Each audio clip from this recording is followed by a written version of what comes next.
I could see at least two teams missing out with a winning record. Houston and Kansas City.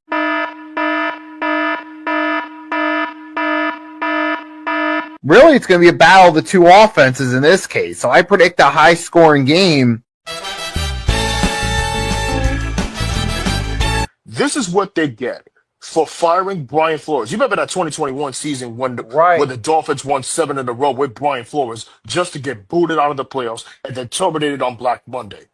Why would they even do that? Offseason in terms of talent-wise, when they got Tyreek Hill, so they had the right talent the following year. If they had the exact same offseason with Brian Flores as the coach, how much different would have it gone? I don't know if we necessarily would have. It would have been way different if Brian Flores. It would have been better. It would have been different with Brian Flores because he has a winning culture defense, but the offensive was pretty much god-awful. Back in, like, say, Madden, the original Madden 25 franchise mode, it would have been generated during one of the off seasons. You get a random, like, Kurt Warner coming out of retirement or Ray Lewis coming out of retirement storyline.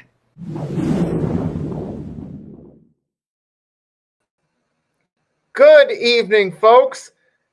This is the first time we have the new intro for NFL Pick'ems, and I'm joined again by my co-host, Agent Warrior X. We're fresh off a more consistent Week 15, but there's still a lot to talk about from Week 15. The playoff picture is becoming a little more clear now after the week. As you notice, the Grinch attire is gone. The Eagles jersey is back. I could tell. Season's greetings and happy holidays, sports fans. This is your co-host, Agent Warrior X, and today is Tuesday, December 16th, 2025. Now, Week 15, in my opinion, was one of the greatest weeks we have ever had in a very long time. And I called it a while back. I could see two teams missing out of the playoffs. I see Houston and Kansas City. Kansas City was one of them. The last time they were eliminated was in 2014. You had LeBron James returning back to the Cavaliers. You had GTA 5 released for the new generation consoles, and of course, 2014 was a solid year because I graduated middle school to high school. And on top of it all off, that year was the same year that either Dallas, Washington, or Philly won the division. I kid you not. Surprise, surprise. We still have the number one overall pick. Yep. I was wrong about the Commanders showing up with Marcus Mariota. Apparently, I was right about the Washington's defense being somewhat good. Meanwhile, Jackson Dart, despite the interception, he looked very solid. There was a lot of miscues during the first half, and the second half was a lot better. Ultimately, Younghoe Koo, as of today, is now officially released for the New York Giants. Who could be our kicker? My only thing is going to be Justin Tucker, former Baltimore Ravens kicker, and he was really good before the allegations.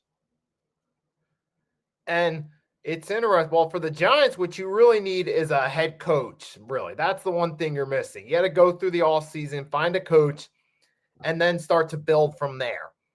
Through free agency, the draft, and then so on and so forth, the long rebuild process. It's not just the head coach we're looking for. We need an offensive coordinator. We need a defensive coordinator. We need another receiver to complement Neighbors just in case he goes down again. We need another shutdown corner to complement Paulson Adebo or Cordell Flott just in case either one of them goes down again. And we need an offensive tackle. So that's pretty much 4 or 3 things we need for this offseason come the coming weeks. And I love the holidays are my favorite time of the year because Christmas is next Thursday. That's right. We got a little over a week away. And with the NFC East being this talking point here, the NFC East is all but official at this point. The Eagles will win the division if one of two things happens. All the Eagles got to do is win one of their final 3 games. That's Saturday against Washington, Week 17 against Buffalo, and against Washington to close it out.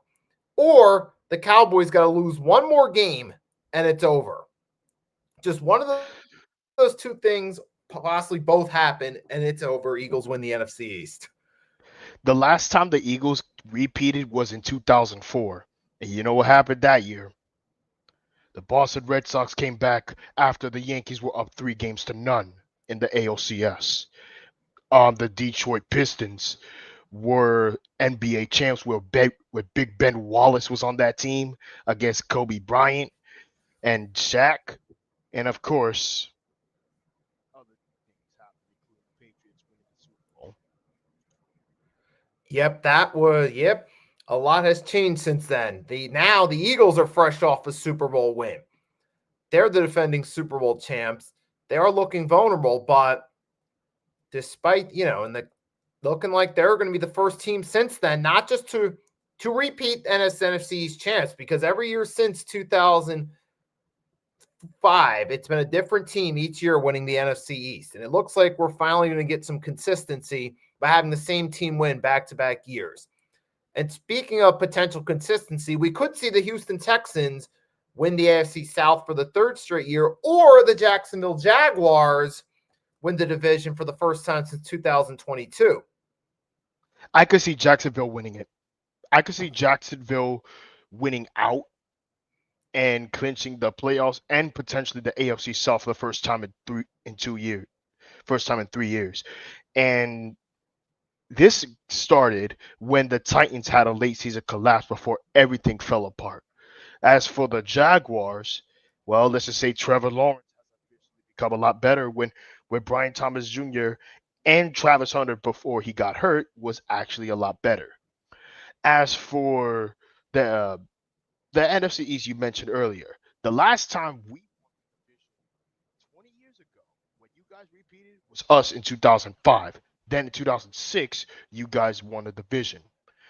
So if the Giants clinch the first overall pick for the first time in 50 plus years, I think this Giants team could potentially be stacked for years to come, similar to the Cincinnati Bengals. If they lose out for the rest of the season, they have a shot to win the number one pick. And for the Cincinnati Bengals, their reboot starting in 2020 started off on the right foot, but now it's going the opposite direction. You got to wonder, how much longer will Zach Taylor have as the Bengals head coach?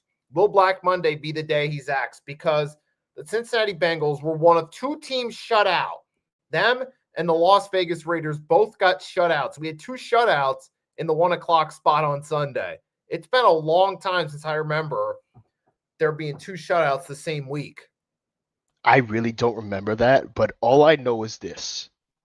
Come the AFC West, there will be a new champion. It's going to come down between the Broncos and the Chargers. For the AFC South, it's going to come down to the Texans or the Jaguars. For the AFC East, it's going to come down to the wire between the New England Patriots and the Buffalo Bills. That comeback that Buffalo did reminds me of one specific team that I remembered, and that is the Buffalo Bills from the 90s. When you had Jim Kelly and that defense.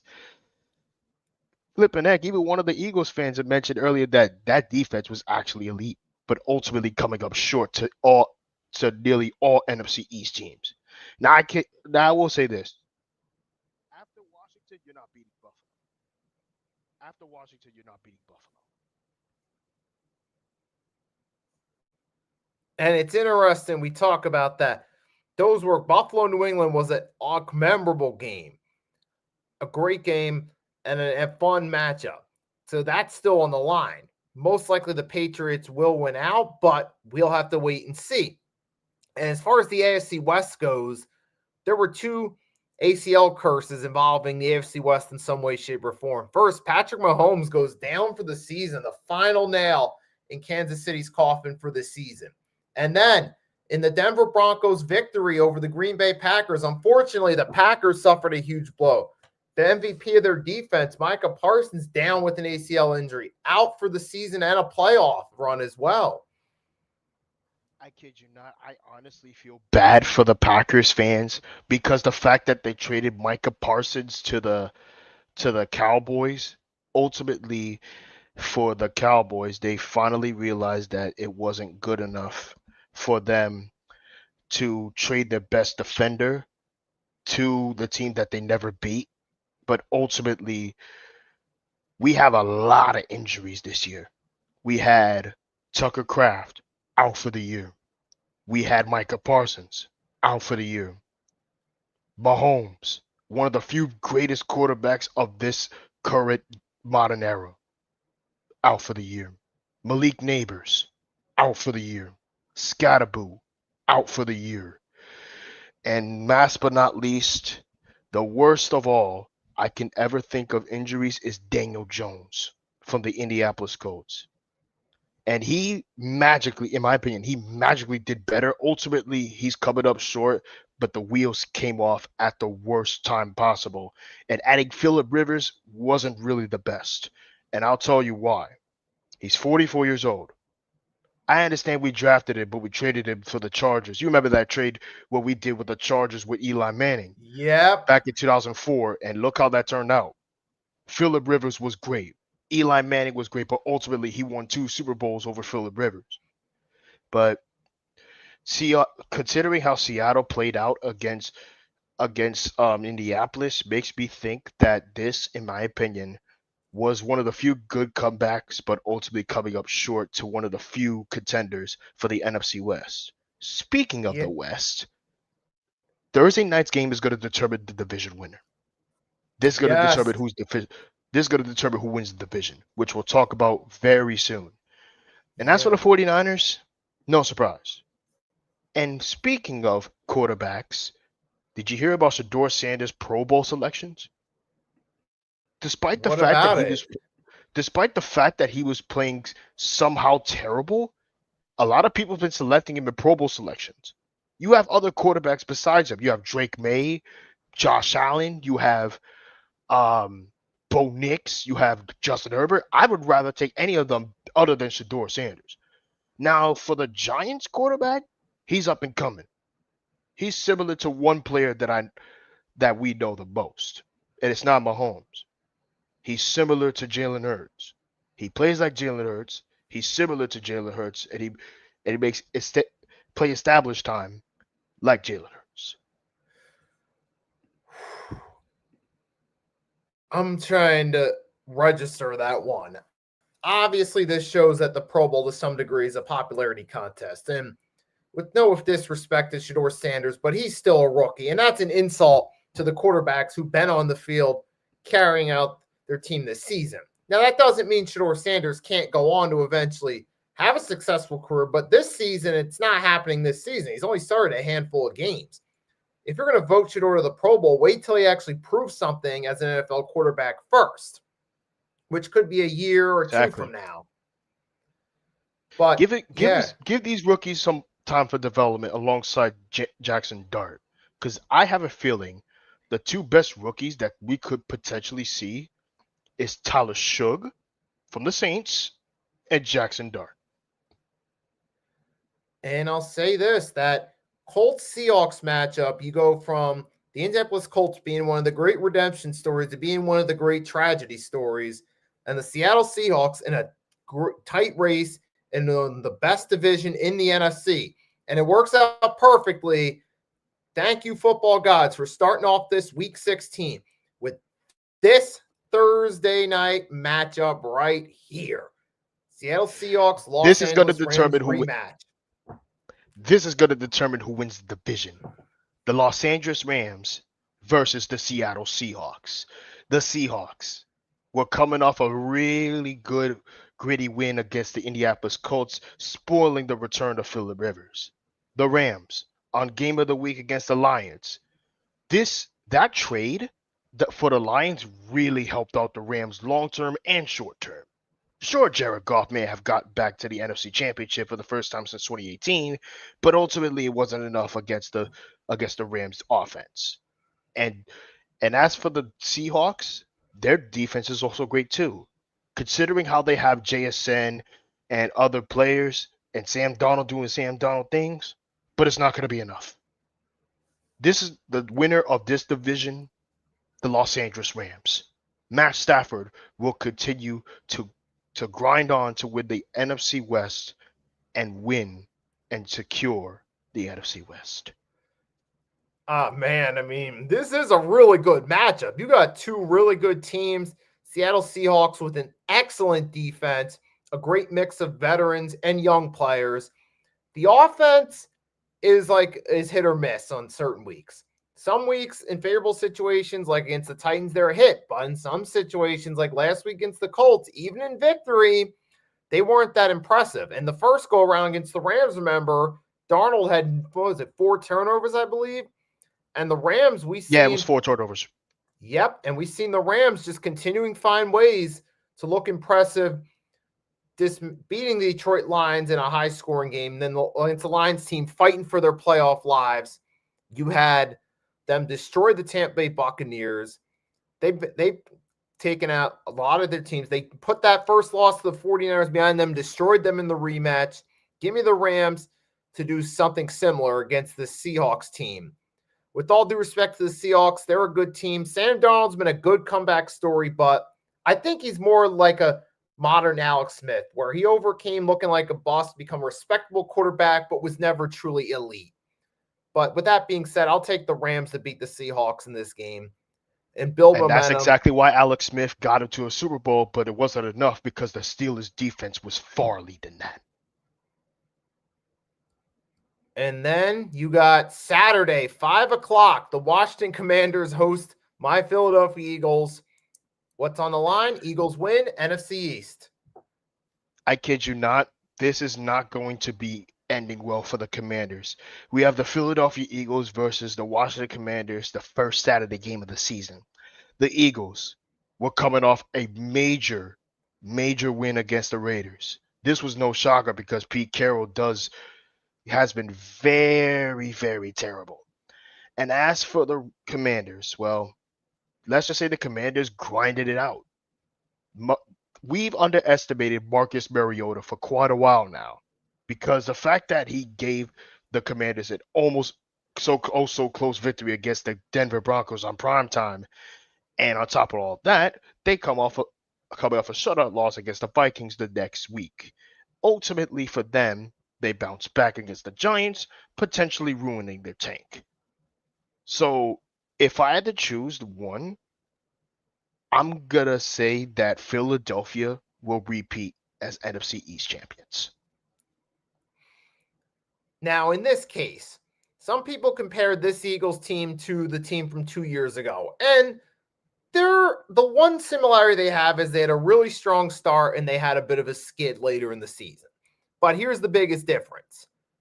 The Eagles, though they do have a softer schedule to close this season, A. B, their defense is much more disciplined and play a lot better under Vic Fangio than they were 2 years ago when they, mid-December, removed Sean Desai in favor of Matt Patricia and threw off the whole chemistry of their defense, trying to force the Eagles to adjust to Matt Patricia's style that late in the season. This time around, you have consistency and discipline with Vic Fangio. You're going up against a battered Washington team. I like the Eagles' odds in this one because and plus on the defensive side of the ball, they're battered. We see what the Eagles can do against a struggling defense like they did against the Raiders. So give me the Eagles to beat the Commanders, clinch the NFC East, and that's that. But then Saturday night, this is actually a good one. The Chicago Bears, Green Bay Packers rematch. This time Bears host. Oh boy. Now with that banged up defense of the Packers, it's going to be really tough. You have the Green Bay Packers versus the Chicago Bears. The Packers were coming off a tough loss against the Broncos. Rematch of Super Bowl 32, with Super Bowl in the 90s, where John Elway was still at his last prime, while Shannon Sharp was getting multiple touchdowns against the Packers defense, while Brett Favre was doing his elite potential when he was in the 90s. The Chicago Bears, let's just say they're coming off a very good win against the Browns because Shedeur Sanders constantly throw interceptions. And I'm gonna be honest with you and say that, oh geez, my dad is here. My dad is watching the stream. Anyways, the Chicago Bears, in my opinion, could win the NFC North for the first time in a very long time. Give me the Bears over the Packers to assume to become the better North team. Bear down. Yeah. Ooh, yeah. I was thinking about it. I mean, the Packers defense without Parsons, and they've still got good players, so they're still a good team, but that's like the Chicago Bulls without Michael Jordan in the 90s. You still have Scotty, you still have Ron Harper, you still have Coach Phil Jackson, and have a solid crew, but without Jordan, it's just not the same. And that's what I feel like here with the Packers defense. It's still a good team, but not the same without Parsons. And that's going to be a difference maker this time around that can open up the game for the Bears with Ben Johnson to get the win at Soldier Field in a close game, kind of similar to last time, but this time around, it's the Bears winning it. Exactly, because the fact that the Bears have a much better offense than last season, which is going to be a lot more better. Yep, and then we start off Sunday with the Cleveland Browns hosting the Buffalo Bills. This is no-brainer. Buffalo Bills versus the Cleveland Browns. Buffalo was coming off a really great comeback against the Patriots. Cleveland, well, they're not a really great team. The only watchable player that's on that team is Myles Garrett, and that's pretty much it. I'm not going to waste further. Bills over Browns. Yep, obviously. The Browns are just trying to get through the season. Shedeur Sanders is just playing to get some experience under his belt, and some of the Browns players are just playing for job security, while the Buffalo Bills are still fighting for a chance to retain their AFC East title, which they've had since 2020, and to get a home playoff game. So give me the Buffalo Bills to win this game and start using this as a warm-up for bigger and better things come playoff time. Nikki, sorry to interrupt, but my dad said this. Bills are playing for the AFC, but that's not the case. They're playing for the division because the Broncos have a slighter advantage in terms of the streak and the record. Yep, absolutely. But as far as the AFC goes, they're also going to need some miracles to happen too. They're going to need the Broncos and Patriots to take a few more L's for that to be a possibility. But they're going to go for it, definitely. I kid you not. I still want the Bills to win the division to secure the continued winning streak. Yep. And then, it could be the official end for the Dallas Cowboys. They're already 3 games back. Now they got to play the 10-4 Chargers. Next up, we have the Los Angeles Chargers versus the Dallas Cowboys. The Chargers were coming off a really great victory against the Kansas City Chiefs. The Cowboys, well, that must-win game against Minnesota was very tough. But I kid you not. Considering how Dallas still has a perfectly balanced offense, but it's not good enough against the Chargers, because we've seen teams playing really well time and time again. But unfortunately, in terms of must-win situations, they're done. That Packers primetime game was a must-win, but ultimately it ended up in a tie. And as for the rest, not too surprised. So give me the Chargers over the Cowboys. And here's another advantage you got to consider too. While the Dallas Cowboys offense has good pieces around them, the Chargers are one of the best teams against the defense in the NFL this season. We've seen them shut down, be pre-Patrick Mahomes injury. They kept Kansas City in check. They kept them in check week 2. Throughout the season, you haven't really seen a lot of teams do great against them in the passing game. So that's one advantage right there. And plus, with the Chargers going against that Cowboys defense, which struggled against J.J. McCarthy, struggled against Russell Wilson in week 2, struggled against Jalen Hurts week 1 in the first half, which neither team did anything in the second half. But point being is, I'll take the Chargers over the Cowboys because the Cowboys defense has been toast all season long. I like this matchup for Justin Herbert and the run-heavy Chargers offense. When you factor And in plus, their excellent Amarian pass Hampton defense. has been a lot more better than the previous receiver they had. He's back.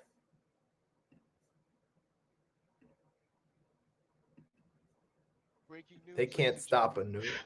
Jeremiah Smith has officially declared the NFL draft this year. All right, there's your breaking news. Now next. Well, I won't consider this unthinkable, but I see the Titans winning. Tennessee Titans versus the Kansas City Chiefs. Kansas City, they still got a great offense here, but the way how Cam Ward's been playing, I'm going to say that this, in my opinion, is not going to be this close.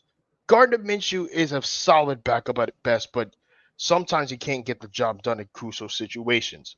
And plus, the Chiefs are already out of the playoffs. So I got the Tennessee Titans taking out their frustration against the Chiefs. Yeah, I could see the same here. I mean, Minshew to me, he's like a poor man's Ryan Fitzpatrick, where he'll occasionally flash some good, but you can't consistently rely on it. And the Tennessee Titans are pretty much dead in the water. Remember, Kansas City still has a decent team, so I'll take Kansas City to win this game, take out their frustrations on Tennessee and play for pride. Oh, boy.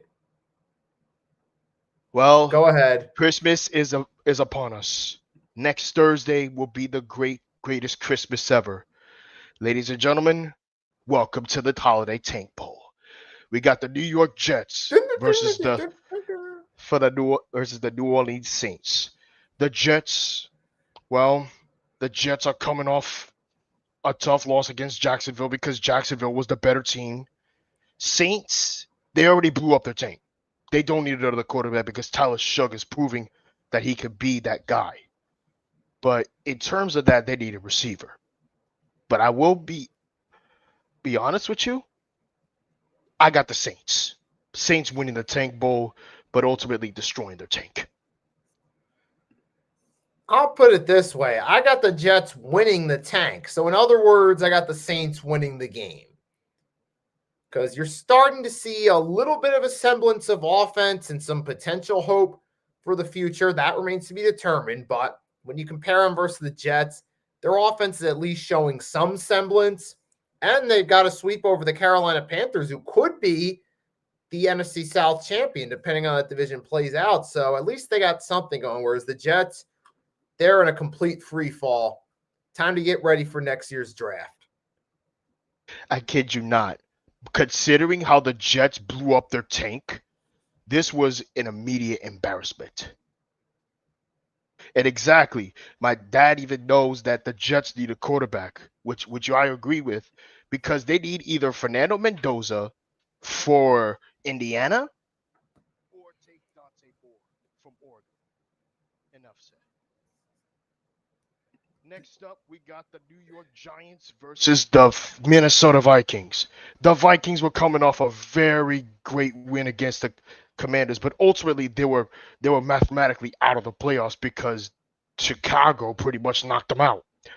As for the Giants, well, let's just say Jackson Dart had a lot of miscues in the first half. In the second half, it was a lot better. And to top it all off, what was Mike Kafka doing? I'm going to be honest with you and say that if he continues to have concussions, I do not know what to do by then. So I know one of my good friends is a Vikings fan, but I'm going to put it this way and say that Dart should continue balling out until he's officially done for the year.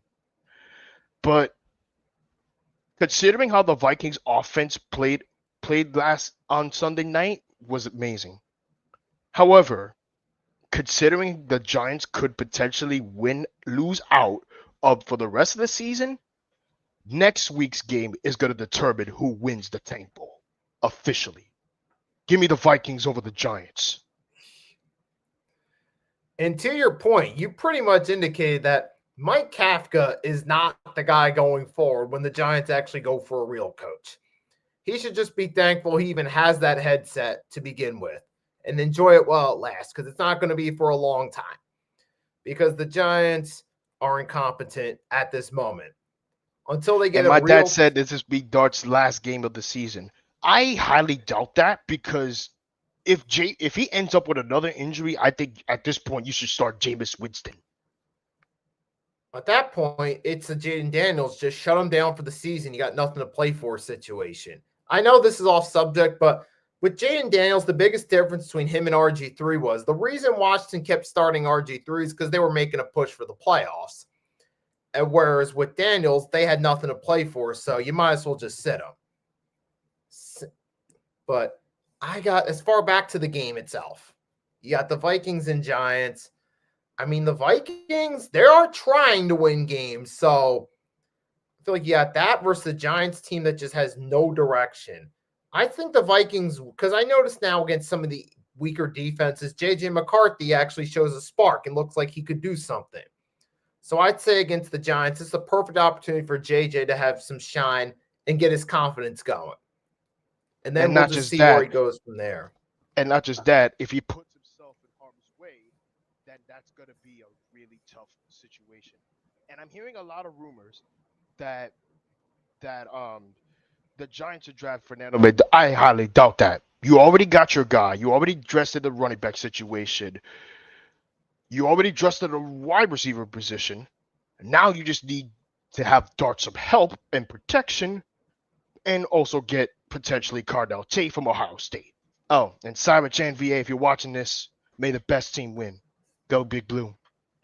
Oh, yep. Oh, that's going to be a good one. By the way, he said, my dad said he should have been out there with a torn ACL for RG3. I agree with that. And my dad even agrees with me saying that this team needs an O-line. The Giants need an O-line at that point. And a great point, that whole RG3 starting, it helped them get to the playoffs in the short term, but it ultimately hurt them in the long term and set them back years.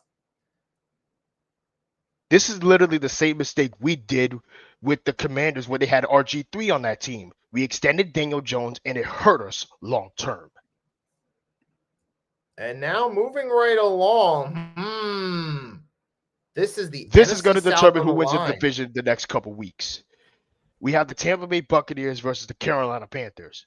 The Buccaneers were coming off a very tough loss against the Falcons, which I predicted the Falcons was going to win it. The Panthers were coming off a tough loss against the Saints, which, by the way, that was a winnable game instead of the Saints destroying their tank. But this is going to come down to the wire come week 8. Panthers over Buccaneers in overtime. Yeah, I know. It seems like everyone's thinking that popular belief that the Buccaneers are going to win this game, and that's understandable. They have the more established roster, but we've seen the chemistry starting to fall off. The team's collapsing. It's turned real dysfunctional in recent weeks, and the Panthers, they're actually starting to develop some chemistry and get something going. I like the momentum.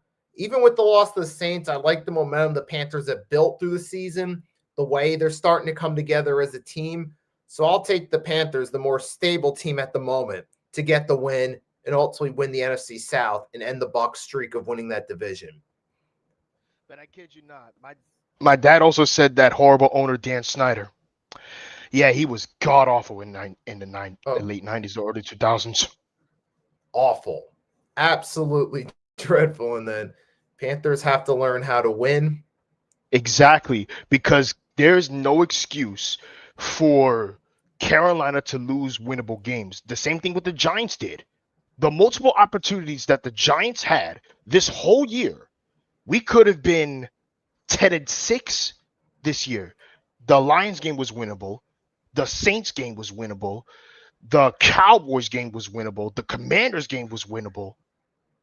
And of course, what can I say about the Chiefs? The Chiefs was also winnable too. Yep, and now you go from that. Now we'll have to see which team finds a way to win in this one. And now, oh boy, the Miami Dolphins versus the Cincinnati Bengals. At this point, these two teams are tanking, but it's not really for the worse. The Cincinnati Bengals versus the Miami Dolphins. Joe Burrow was coming off a tough loss against the Ravens, which they never did anything at that point. Meanwhile, Miami, their season's over. Their season is officially over. Yep. And they're wasting. Yeah, exactly. And they maliciously ruined a power-hungry Tyreek Hill. And they should have never fired Brian Flores, which the intro was mentioned. They should have never fired Brian Flores, to be honest with you. But they went over the god-awful offensive lineman. The defense, however, was carrying the team. But ultimately, they won 7 in a row late season just to get booted out. All they had to do was just win out. But ultimately, they failed. So the winner, Cincinnati. You still got T. Higgins. You still got Jamar Chase. And you still got a solid offense. And the crazy part is, with Mike McDaniel, they've had good talent on offense since that 2022 offseason. They've managed to waste that. They've done a poor job protecting Tua, and they've wasted the later years of Tyreek Hill's prime, and they've wasted the early years of Jaden Waddle's peak, and wasted potentially they did waste one of the most exciting offenses of recent years. And now this is karma coming back to bite them. And the Cincinnati Bengals, they're the same. But their problem is defense. They've wasted one of the most exciting offenses. And this one, no Tua, no shot. Joe Burrow in. Give me the Bengals to win this game. Exactly. Ooh, this is actually a good one. Broncos. This could potentially be a playoff match. This could potentially be a playoff matchup. The Jaguars versus the Broncos. Trevor Lawrence. My goodness, he was coming off a really great win. The defense was coming off a great win too. Considering how Denver played out for the rest of the year, and especially that comeback against the Giants this whole season really sparked the momentum. On top of all that, the Broncos with PS2, Cortland Sutton, and you still got a really great defense with them. I could see this coming down to the wire between those two. If I had to choose one, Denver. It's about time someone else wins the division, and it's about time that someone else would carry the glory in their future. Broncos over Jaguars. Yeah, I got to go with the Broncos in this one. Well, I like what the Jaguars have done in terms of a single season turnaround.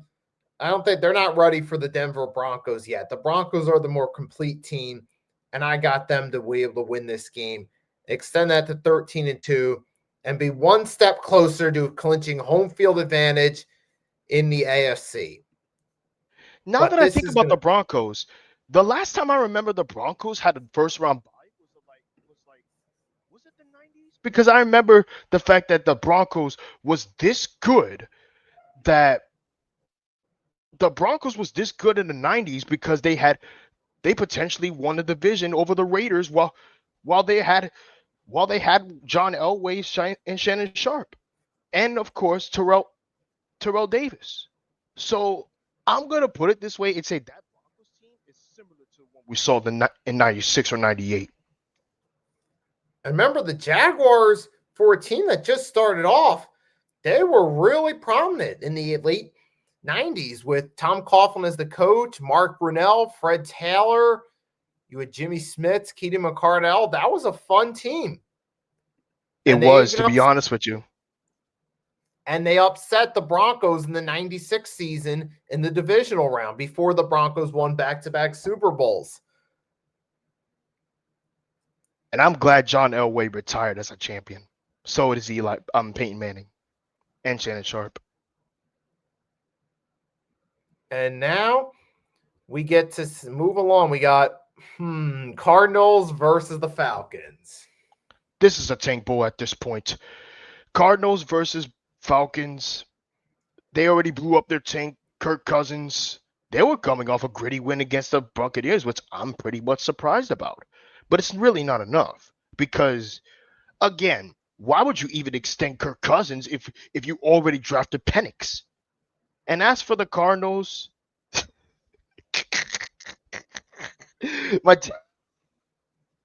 I'm sorry, but as for the Cardinals, Jacoby Brissett at this point, he's a good backup, but I don't think Kyler Murray was really the problem. Kyler Murray, at that point, he need a fresh start elsewhere, but not on one of the worst teams in football.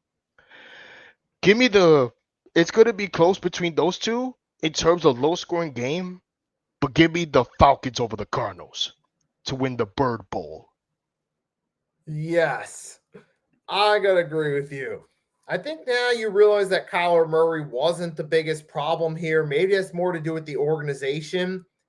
And they've been considered a, quote, poverty organization for years in terms of management and how they're structured, their facility. So that could spell to them being cheap in ownership. But that's a whole nother subject. But the problem is the Cardinals are a disorganized mess. And I think people are realizing Kyler Murray isn't the main problem. That's why he needs a new structure, that could actually help him out in the long term from a player standpoint, from a discipline standpoint, so on and so forth. Just a fresh start could do a 180. We've seen how that can help guys like Sam Darnold, a new start. Same with Steve Young when he went from Tampa to the 49ers. So a fresh start could salvage a quarterback's career. And the sooner for Kyler, the better. I kid you not. When it comes to 180 fresh starts, I think they're wasting Marvin Harrison Jr.'s career on that team. I would be shocked if Arizona Cardinals decided to trade up with the Giants and get Marvin Harrison Jr., but I highly doubt that will happen. Yeah, but I mean, it's almost like Larry Fitzgerald at this point, but at least Fitzgerald can say he started in a Super Bowl, so he wasn't completely wasted. But there are the similar parallels. Fitzgerald played on way too many losing Cardinals teams. He should have had more opportunities in the postseason. But as far as the Falcons go, I feel they're the better team, and that's not saying much, so they should win this game. And by the way, you mentioned that Super Bowl against the Steelers, right? It wasn't even close enough. Speaking of the Steelers, this could potentially be inevitable between the Pittsburgh Steelers versus the Detroit Lions. We've seen this movie over and over again like a broken record. Mike Tomlin could end up having a 9-8 AFC North team. The Lions were coming off a tough loss against the Rams because they were the better team. All Detroit has to do is win out for the rest of the year. And I think Jamar, Sonic, and Knuckles will definitely become the greatest running back duo for the first time in a while. Now, as for Pittsburgh, we've seen this with TJ Watt, similar to Aaron Judge. You know how cahoots with both greatest franchises but never won a championship since 2009. Like the Steelers are more comparable to the New York Yankees because they haven't won a championship since 2009. Sure, they may have won AL East, AFC North champion of division titles, but they always have playoff disappointments. Considering how they evenly match, but the only differential is that the Yankees made it to the World Series last year.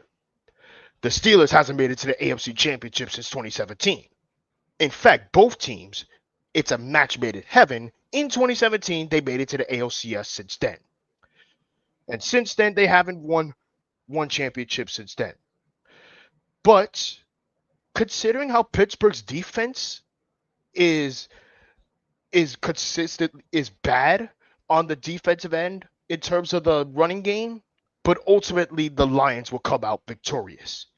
The 9-8 Steelers are officially in. Yes, and I think obviously the Detroit Lions, despite the loss, they've had they put up a good fight on offense.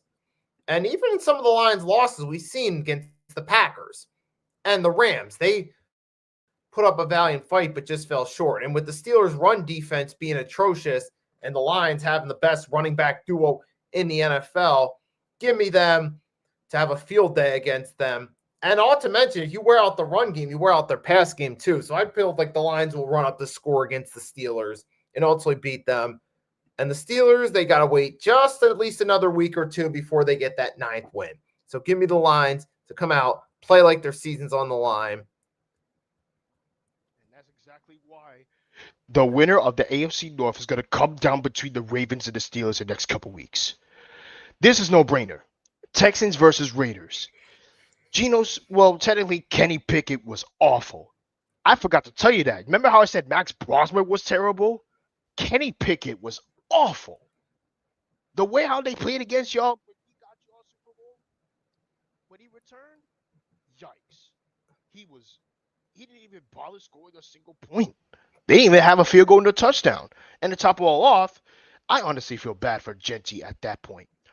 Because the Texans defense, good luck with that. And with CJ Stroud now back on the team, all Texans had to do was win out. And that's pretty much it. Texans over Raiders. And now you just said it. The Raiders didn't score a single point against my team, the Philadelphia Eagles. Not even a field goal. If it would have been the Raiders this year, 25 Raiders playing against the 25 Eagles offense, 23 Eagles defense with this side Patricia transition, the Raiders would have at least gotten some points on the board. The Eagles still would have won the game. But in 2025, they got nothing. Now they're going against the Houston Texans, who people finally realize have a great defense. You think good luck with the Raiders trying to move the ball against that team and get something going. Your best shot is just getting points, period. So bottom line, I take the Texans to win this game. And the Raiders defense isn't that much better either. So give me the Texans to blow out the Raiders. No, I kid only you people not. that will enjoy this are Texan fans. I kid you not. Next week is going to come down who wins the Tank Bowl when we play the Raiders. Next up, we have the greatest matchup for the first time in a long time. The New England Patriots versus the Baltimore Ravens. Rematch of the 2011 and 2012 AFC Championship. The Patriots. Well, it's going to be close. I could say Lamar Jackson is playing like his caliber MVPs ever since he came back. Drake May was coming off a very tough loss against the Bills, considering how the defense, how we saw with the Bengals and Bills. Considering how this played out, I could see this as a one lopsided by the second half. If the Ravens defense wins out of the entire division, which I think it will be possible, but not too possible. All they have to do is have the Steelers lose to the Lions, and they could potentially be 2 spots back of the AFC North. But considering against that defense with Christian Gonzalez and Trayvon Henderson with Stephon Diggs, the Ravens were more likely than lost the plot. Patriots over Ravens. Yep, I got to say, yeah, I got the Patriots in this one. While, I mean, the Ravens are still fighting for their playoff spots, and they theoretically still have a shot. I got to go with the Patriots in this one. They're clearly the better, well-rounded team here. And the Ravens, it's just one of those things where the wheels have started to come off, and now they've fallen down to being a pretty middle-of-the-pack team. So give me the Patriots, because even in that loss to Buffalo, the Patriots still put up 31 points. And that Drake May still looks like the real deal. So give me them to upend the Ravens. And now this next game. Monday Night Football on the holidays is the favorite time of the year. This is going to be no-brainer between the San Francisco 49ers versus the Indianapolis Colts. Well, Phillip Rivers was coming off a tough loss against the Seahawks. They did play well. And considering how the 49ers played out, I would consider this as a one lopsided. If Brock Purdy, Mac Jones if Brock Purdy or Mac Jones starts, you still got Christian McCaffrey, you still got George Kittle, you still got a solid defense and a solid offense. But considering how Jonathan Taylor played out with Tyler Warren, I could see this as a close game but low scoring. Colts over 49ers. That's an interesting one because I'll have to disagree with that. I think the 49ers, I mean, all the momentum's headed in their direction going into this one. You still got McCaffrey. You still got Kittle. You still got a solid offense there. And for the Colts, it's a nice attempt by Philip Rivers to come back. But after being away for 5 years in your mid-40s, it's just not going to work out that well. So give me the Niners to get this win and keep momentum going. You know, my dad said this. Don't sleep on the Colts because they have an underrated defense. Yep, there you go. And before I close the screen, for the NBA fans, I just wanted to put the score box up there so you guys can follow along during the last couple minutes while we're still talking about football. Colts underrated defense. Of course, you still got the Emirates NBA Cup.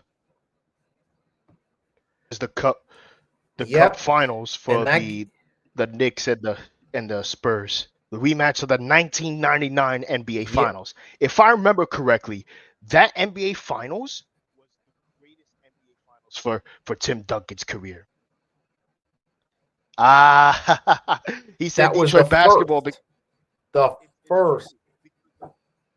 Because San Antonio was the better team in that 2005, which I consider the 2005 NBA Finals one of the worst. The 2002 NBA Finals was clearly one lopsided, and the 2003 NBA Finals was just not even good enough because Jason Kidd couldn't even help out his defense. And considering how the New Jersey Nets before they moved to Brooklyn was one of the few good teams, and that defense with Kenyon Martin, Kerry Kittles, and Jason Kidd and Richard Jefferson, that was an amazing defense. Yep, and but now times have changed. Now Spurs and Knicks. Spurs are on the comeback after a few years down. You got Wemby, Devin Vassell, De'Aaron Fox.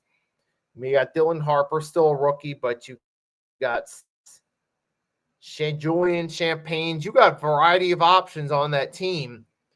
And now that the Spurs have a true team around them, now you see how well they're doing. In the Knicks, you got Karl-Anthony Towns, Jalen Brunson, OG Anunoby. You got some good depth there, and this could potentially be a finals preview. Potentially. Yeah. I could see that happening, but considering how Detroit basketball turned out for the past couple of years has been very underwhelming. But now they're actually a strong team in the Central Conference, in the Central Division, NBA Central. Considering how Detroit played out with Cade Cunningham, looks amazing. But now onto the hot takes. Come down the wire for next week. This is going to determine who wins the Tank Bowl. This is going to determine who wins division in each respective leagues. And this is going to determine who is going to clinch the playoff spot before they miss out with a winning or losing record. For my take for the Giants versus Vikings, Aaron Jones could go off. Tyrone Tracy could do the same, but I think Jackson Dart will throw less picks than J.J. McCarthy. If J.J. McCarthy decides to throw interceptions like he once did before the second half surge, but it's not good enough. It's not good enough in terms of that. They're already out of the playoffs in terms of Bears beating the Browns, and on top of all that, the Giants is going to put up at least a fight in the second half. Now, for the kicking position, I mentioned Justin Tucker. Before the allegations he had, he was he was the second highest paid kicker in the league. He gave the Ravens multiple chances of division, right, in the AFC divisional round and the AFC championship at one point, but ultimately coming up short against them. But considering how Detroit been playing for the Lions, I could see them going to the final spot if they win out the next couple weeks. For my second hot take, for the Eagles versus Commanders, we've seen the NFC Championship rematch last year. This was a feel-good story I mentioned weeks ago with the Commanders. Now this year, they fell from grace. Not because they consider how the oldest team in the league, but they potentially had multiple injuries, including Austin Eckler. So I would say Saquon Barkley would have more touchdowns than Christian McCaffrey as of this week. My third hot take, I don't want to wait until Black Monday for either Kevin Stefanski or Pete Carroll gone, because the fact that they're both considered one of the few great coaches in their respective leagues, but Pete Carroll made that Seahawks team a lot better. But ultimately, it came to an expiring date when he resigned as head coach, ultimately becoming a advisor to the Raiders head coach, which I thought, in my opinion, is one of the greatest moves the Raiders did since they got rid of Tom Telesco and Antonio Pierce, which, by the way, I hope Antonio Pierce comes to the Giants as a defensive coordinator. Number four hot take. I could accept the fact that Jackson Dart could be a future quarterback to be reckoned with if he doesn't take that much hits and concussions. And hold on, Stefanski's not going anywhere, I don't think. I highly doubt it, because they're gonna terminate it by Black Monday, considering how they drafted two quarterbacks in the same draft. At the top of the loft, they're wasting Myles Garrett's career. You could say that John Harbaugh's not going anywhere if they decide to move on from him. Now, as I was saying before about he's going to be a really good quarterback for the future if he doesn't take that much concussions. So far, he's been taking 10 concussions. If he continues to have concussions, he could potentially be out in the league by the next 2 or 3 years. Number 5, well, let's just say number 5. I could say that the Broncos are inevitable. It wasn't Stefanski's fault. I understand that. First off, it wasn't really Stefanski's fault, though, but considering how they played bad offense and defense the past couple of years, ever since that 2023 playoff appearance, it wasn't enough against the Texans, because the Texans were a far better team. Number 5, the Broncos I mentioned were good. The Patriots are now looking like a resurgence team. The Bills could potentially win the division on their final year at Orchard Park at their stadium, in Highmark Stadium. And the last one I want to mention is that the Jets, well, by the way, one of the Jets fans came here and said, where is it? Yeah, he said, "Hey guys, hope you're doing well. Chris, I'm sorry to say it, but your Jets are really one of the worst New York teams in the entire sports league. Rather it's the Mets, rather it's the Jets, rather it's the Nets or the Islanders, they are officially the worst team in New York. Period." Bonus take. Joe Schoen should be terminated by Black Monday if they don't find the right coach. Sure, he made that trick. He didn't have Saquon Barkley as their franchise star player, but they overpaid Daniel Jones over Saquon Barkley. And considering how the GM tenders turns out, his drafting were hit and misses. Malik Neighbors was a hit. Deontay Banks was a miss. Jalen Hyatt was a miss. John Michael Schmitz was mixed. And on top of it all off, if this continues, I'm going to say that at this point, they may as well just do it. They may as well just do it by Black Monday, because considering how you should look forward to now that you addressed the quarterback situation, you already addressed the running back position with Cam Scatterboo, and you already addressed the running back wide receiver position. I would be shocked if the Giants pass on Cardell Tate, Caleb Downs, or Reese from Ohio State. 3 Ohio State players I mentioned. I would be surprised if they actually drafted Jeremiah Love from Notre Dame. And for the head coach position, it's going to come down between 2 head coaches. It's going to be Chris Shula or Marcus Freeman. A lot of people saying that Marcus Freeman to the Giants would be, I don't know, considering how he did in Notre Dame. But as a Notre Dame fan, he's mixed. He can give you multiple winning seasons and playoff appearances. But at the same time, when it comes to big games such as Ohio State, Alabama, Georgia, you can name every elite college teams in football. Exactly. They don't need a running back.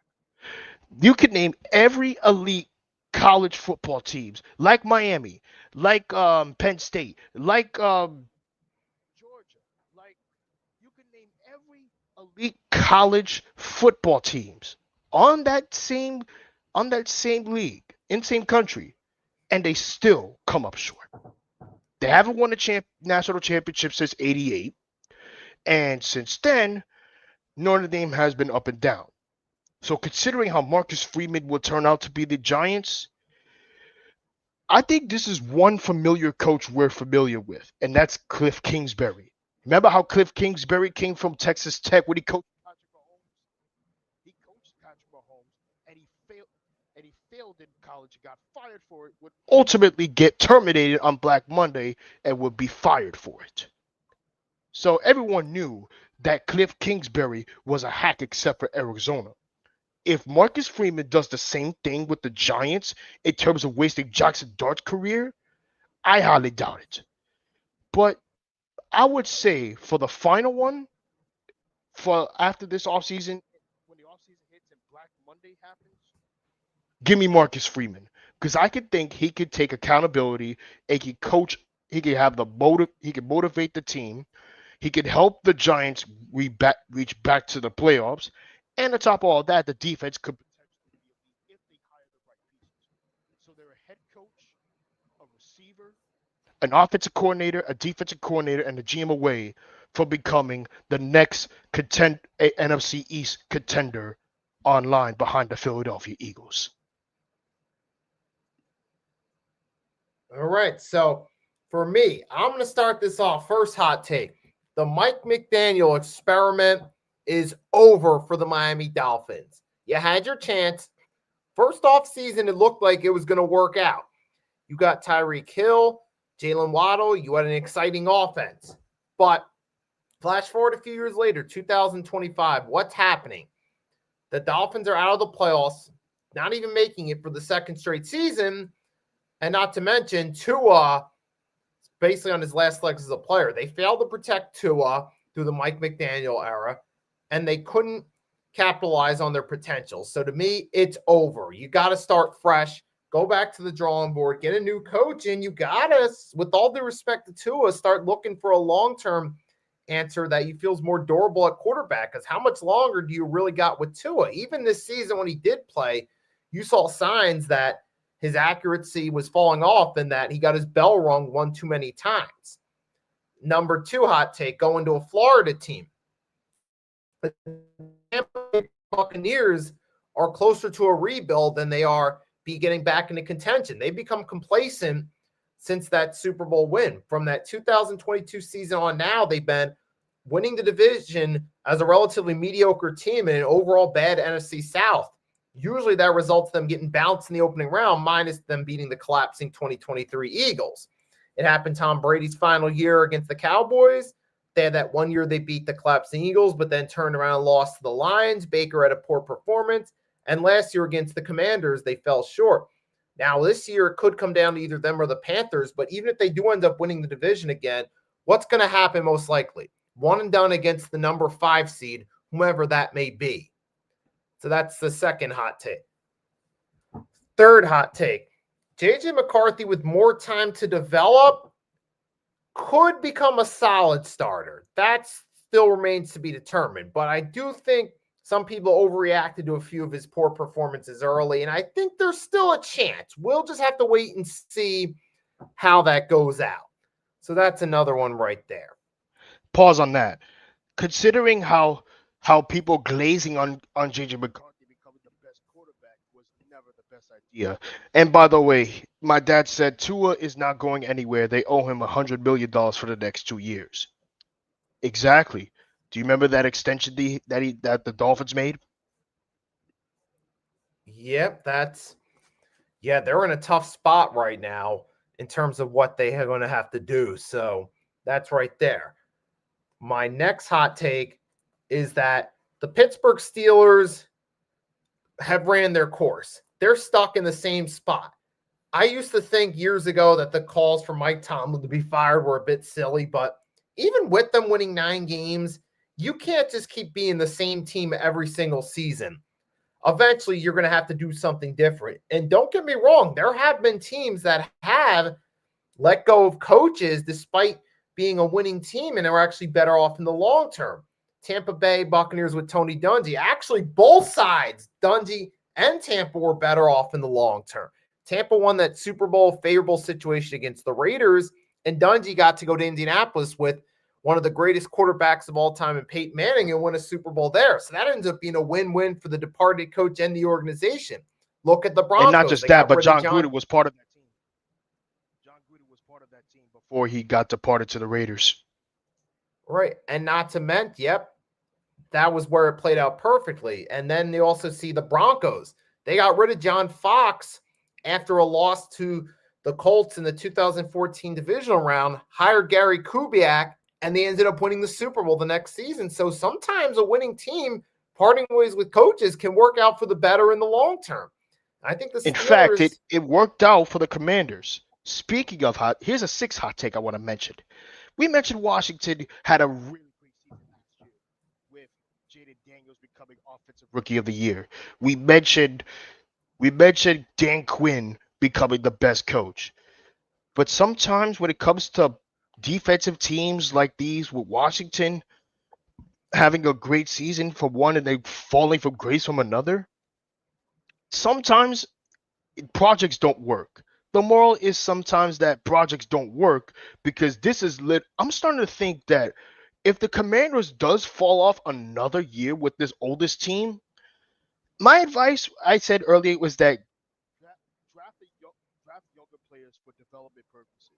If the Commanders does that, they have a shot to win, to go back to the playoffs like they did last season. And to top it all off, projects don't work in terms of some coaches that we know familiar.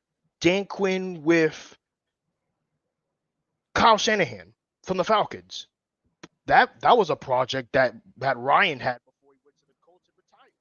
That played out perfectly, ultimately choking in the Super Bowl against the Patriots in the second half. And for Cliff Kingsbury and Dan Quinn, like I said before, projects don't work. The offense needs to step up in terms of getting the right schemes, running the right play calls, and right exit. That's it. If they do that, if they do what needs to be done in terms of drafting younger players and draft capital, I could see that happening. But that Deebo Samuel trade for the 49ers really screwed them over. Yeah, big time. And my next hot take is going to be that the Rams will ultimately win the NFC and have home field advantage in the playoffs for the NFC, and for the AFC, it'll be the Denver Broncos. Momentum's in the right direction for both organizations. You got the Rams. They went all in for the Super Bowl. They won it. They did have a few years where they fell down, but they're starting to get talent back. They got still got Sean McVay, who's still one of the best coaches in the NFL, who's still in touch with the times on how to coach the NFL. And Matthew Stafford, he's still there. You got to do it now while he can. And plus, like I said, you got a really good roster now. You started over again, and this could be their year to possibly make a Super Bowl run. We'll have to see how that goes, but they'll definitely win the NFC. In the AFC, Denver Broncos, perfect. You got the perfect young quarterback, the right coach, the right guys on defense. Everything's working out in the momentum. They will win the AFC and host a home playoff game. How they do come playoff time remains to be determined, but I got them as the two respective home field advantage teams this year. I kid you not. You know what's familiar that we saw with the Saints with Sean Payton? We saw this familiar with Sean Payton with Drew Brees. They won the Super Bowl in 2009. Yeah, we've seen that happen before. So, and the next hot take in this one is the one thing that's holding the Houston Texans back from being a contender is CJ Stroud not getting back to rookie form. He's had his flashes of brilliance since, but we haven't seen him dominate the same way we did his rookie season. Even this year, earlier in the season, we saw some struggles. Now the defense has caught on. They started winning games. They're a really good team, but the one thing they need to be contenders is to get CJ Stroud back to dominating. And not just CJ Stroud dominating, but considering how CJ Stroud's been playing for the past couple weeks, has been exquisitely amazing. Now, as for the Indianapolis Colts, they had a feel-good story. They were on a resurgence, but ultimately came crashing down to a wire where their wheels came off, and boom. Anthony Richardson is on the IR. Daniel Jones is out for the year for the first time in 2 years, and the top of the loft, they got Phillip Rivers. So my advice to them, if they don't find the right quarterback besides those guys, I would be shocked if the Colts decided to extend him. But they should consider finding the right quarterback for those who have really good talent, like Drew Allar. That's from Penn State. Drew Allar is a solid player. Garrett Nussmeier is a solid player, but he's not elite. But if the Colts can have the right pieces and Daniel Jones comes back healthy, they have officially found the right pieces. The Panthers. You mentioned earlier the Panthers with Bryce Young if they win out for the division, the NFC South. If the Panthers win out of the NFC South, there are an offensive coordinator away from becoming a contender like we saw with Cam Newton in 2015. But ultimately, they wasted his career. We mentioned the Giants, we mentioned the Vikings, we mentioned my next one is the Philadelphia Eagles. The Eagles needs to get their heads together. They need to get their heads in the game in terms of the play calling, the schemes, the defense. They're great. Vic Fangio did an excellent job defending. But Kevin Patullo really needs to step up. Because I don't like the Philadelphia Eagles scheme doing for the past couple games before the Raiders game. On offense, they were struggling. They were struggling majorly. And potentially they were losing in winnable games such as the the Chargers, they lost. The Cowboys, they lost because I mentioned that Cowboys offense was perfectly balanced. And the top of the loft, they lost to the Giants, which was an embarrassment. And they were overhyping, saying that they were going to be the better blowout team. But ultimately, it was the exact opposite. Considering how Jackson Dart played in primetime on Thursday was absolutely amazing. I never seen Jackson Dart played amazing on Thursday night in his rookie year. Same thing with the Chargers. He did the same thing against the Chargers. Look how that turned out. The schemes and play calling were great. It's not that great, but the defense really needs to step up before Shane Bowen got fired. And to top it all off, that Eagles defense gave up too many yards. And Zach Bond got run over by Cam Scott, which I was shocked about. Because we talked about how Cam Scott was compared to he was compared to Peyton Hills, but in reality, I compared him to Mike Allstott. I compared him to Mike Allstott because he's a fullback, and he came from Purdue. He was running over every single defender. Cam Scottaboo is one of the greatest running backs we had in this draft. I know Ashton Jeanty had great moments, but considering how Cam Scottaboo before he got hurt, he had some really great moments, especially helping out, making some plays. But for the Philadelphia Eagles, when they repeat this year, get your head together. Do not disappoint the football gods. Do not disappoint the NFC East like you did 2 years ago. So my advice to your team, get your head together. That's it. And I'm going to say this on the final note. Some few early Black Monday predictions. I got Zach Taylor, Pete Carroll as the main two obvious ones. If the Bucs don't win the division, they might part ways with Todd Bowles and go in a new direction. But that depends on whether they win the division or not. But I can definitely say Pete Carroll, Zach Taylor for sure. I even got Kevin Stefanski too, because it would be Browns usually. This is actually a surprise that Stefanski's lasted this long, because usually coaches are out 3 years at best with the Browns. They should have waited for Black Monday. Like Brian Dable should be terminated by Black Monday, but ultimately they lost to the Bears. Same with Shane Bowen. They should have waited until after the Broncos game. But my next coach I have on your list is a general manager, Joe Schoen. Joe Schoen should be the next one. Mike Kafka should be the next one. If the Baltimore Ravens lose out, they should fire John Harbaugh. Think about this. We already know John Harbaugh's not going in. That I could agree with. But he's under contract. If they decided to pull the plug and terminate him, the Giants head coaching candidates could heat up. But I don't see that happening.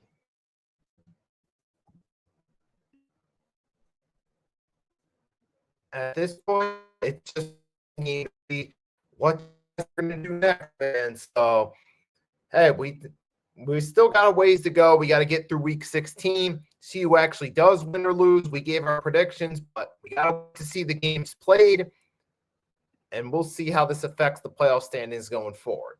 I'm pretty sure at least one more team will clinch a playoff spot, if not 2 or 3 officially, but we just got to wait to see, let it play out.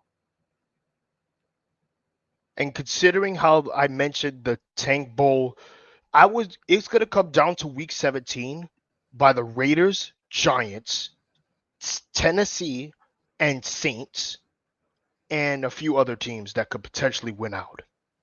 So if I was the Giants, lose out for the rest of the year, try to secure the number 1 pick and trade down to get extra draft capital, a haul, and potentially a star wide receiver if they don't draft one.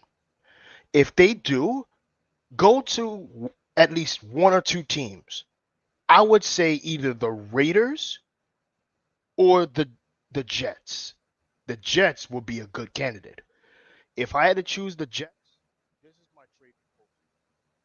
The New York Giants will trade the number 1 pick to the New York Jets, the 7th overall pick, for this year's 2nd round pick, this year's 1st round pick, next year's 1st round pick, a 3rd round pick, and potentially Garrett Wilson if the Jets decides to waste him even further.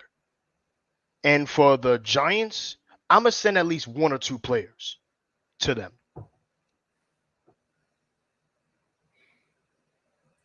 Yep, but oh man, that's going to give us a lot to talk about during the NFL offseason. But first, the road to the NFL. First, the past couple weeks leads to the road to the NFL playoffs. The playoffs lead to the road to the Super Bowl. We're going to have Super Bowl 60 in February. It's going to be historic just for that reason alone, that we made it to the 60th Super Bowl. Man, it's been 60 years since the NFL established, huh?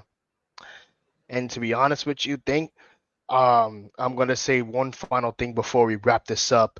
And to top it all off, the Giants and Eagles should definitely get their heads together. Thank you, guys. Thank you guys for watching. I am your co-host, AJ Warrior X with Nicky Stees. Until next time, goodbye, my friends. Good night, everybody. See y'all later.